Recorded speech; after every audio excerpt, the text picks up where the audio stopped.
Did you know that every 34 seconds, someone in the United States dies due to heart disease? In fact, heart disease is the leading cause of death in the US, no matter your gender, race, or ethnicity. A whopping 1 out of every 2 Americans has at least one risk factor for a heart attack, and the chances are you do too. But I have some good news.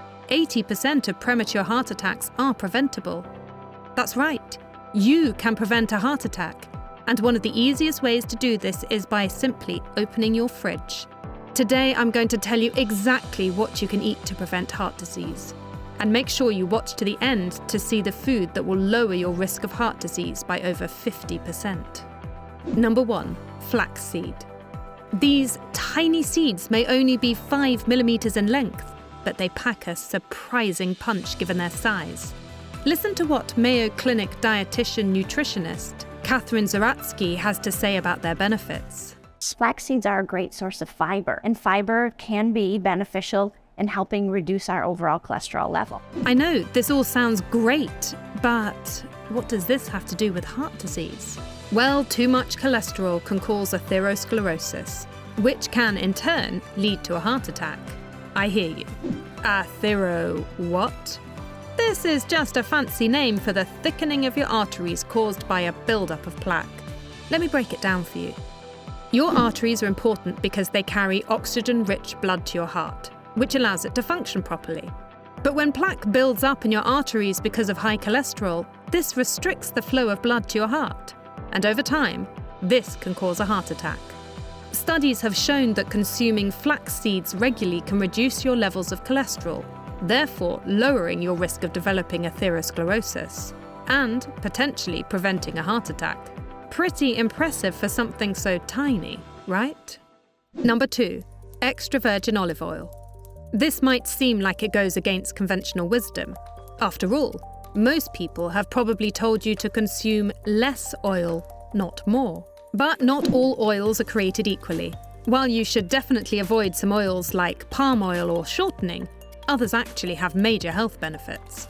And extra virgin olive oil is the holy grail of all oils. The Holy Grail. In fact, in many studies, olive oil has repeatedly been shown to have a positive effect on heart health.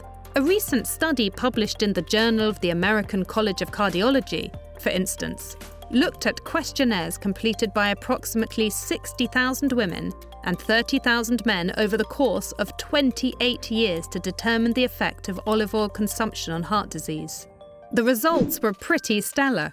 The researchers found that daily olive oil consumption was associated with a lower risk of cardiovascular disease mortality, with those consuming the most olive oil seeing a 19% reduced risk of cardiovascular mortality.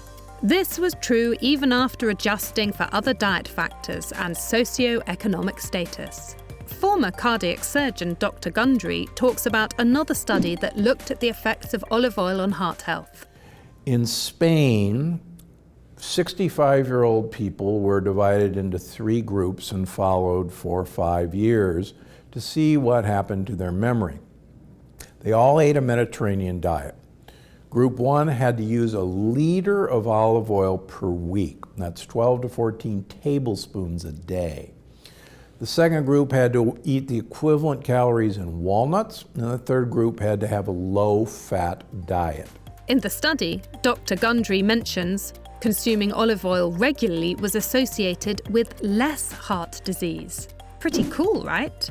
But hold up. Before you go out and start chugging half a bottle of olive oil a day, know that you don't necessarily have to consume this much.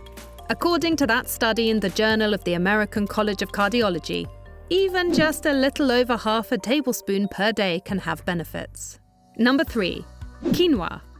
Quinoa has exploded in recent years. Once only seen in the bulk aisles of obscure food co-ops, it's now found in virtually any supermarket and is splattered across all sorts of fancy menus. Its accessibility is great news for you if you're looking to prevent a heart attack. Dr. Greger, a physician and renowned speaker on public health issues, talks about a study that looked at the effects of quinoa on heart health.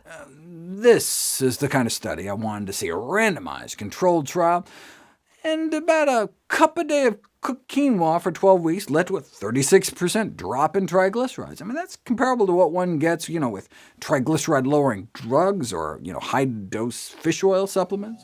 As Dr. Greger says, in this study, which was published in the journal Current Developments in Nutrition, consumption of quinoa was shown to significantly reduce the amount of triglycerides in overweight and obese people. Okay, but what do triglycerides have to do with heart health? I'm glad you asked. Remember how I said high cholesterol can lead to atherosclerosis, or that potentially deadly buildup of plaque in your arteries? High amounts of triglycerides are also associated with an increased risk of atherosclerosis, making quinoa a superhero in the world of heart disease prevention. The great news is that quinoa is super versatile. Go ahead and make a quinoa porridge, quinoa bread, quinoa stir-fry, whatever suits your fancy, and enjoy a side of reduced risk of heart disease along with it. Number 4. The rainbow. No, not a literal rainbow. And I'm not talking about a bag of Skittles either. Oh shit, we're gonna need more Skittles. What I am talking about is a rainbow of fruits and vegetables.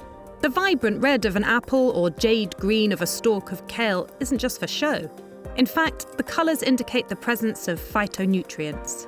Phytonutrients are substances that can protect you from certain diseases, including, you guessed it, heart disease.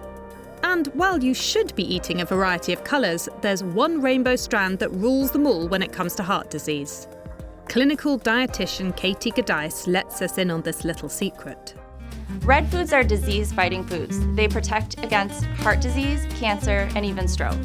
That's right. Red foods are superior when it comes to heart health. Take your pick. Cranberries, apples, tomatoes. And speaking of tomatoes, they're particularly potent. A study conducted by researchers at Tufts University, for instance, found that regular tomato consumption, especially when they were cooked, lowered the risk of heart disease by 26%. That's because they contain an antioxidant compound called lycopene. Lycopene gives tomatoes their signature red colour and plays a major role in heart health.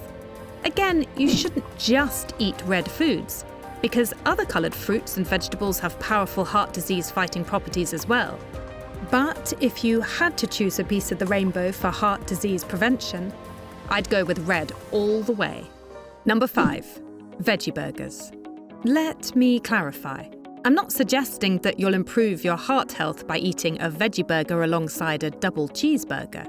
Instead, when you swap out meat for plant-based alternatives, numerous studies have shown that your heart will thank you. That's because most meat is loaded with cholesterol and saturated fat. Saturated fat is bad because it can increase your cholesterol levels. In other words, a double cheeseburger is also a double whammy of cholesterol. If you recall, high cholesterol is what leads to our not-so-good friend atherosclerosis, which can cause a heart attack. If you're still struggling to put down that cheeseburger, listen to this. A recent study published in the Journal of the American Heart Association analysed the diet and prevalence of heart disease in 4,946 people aged 18 to 30 over the course of 30 years. What the researchers found was that those who ate a more plant-based diet, or in other words, consumed less meat, were 52% less likely to develop heart disease. If that still hasn't convinced you, listen to what Dr. Capecci, a cardiologist at the Mayo Clinic, has to say. Cutting down on meat consumption has clearly been shown in multiple studies to be helpful. Okay, so you've put down the cheeseburger. That's great. But what do you do if you hate the taste of veggie burgers? Don't despair. You don't have to eat meat alternatives like veggie burgers or fake chicken nuggets, or whatever your frozen food aisle is pitching you. The benefits come from reducing your meat consumption, not from the veggie burger itself. But if you're going to choose between meat and a plant-based alternative, listen closely. Do you hear that? It's your heart begging you to choose plant-based.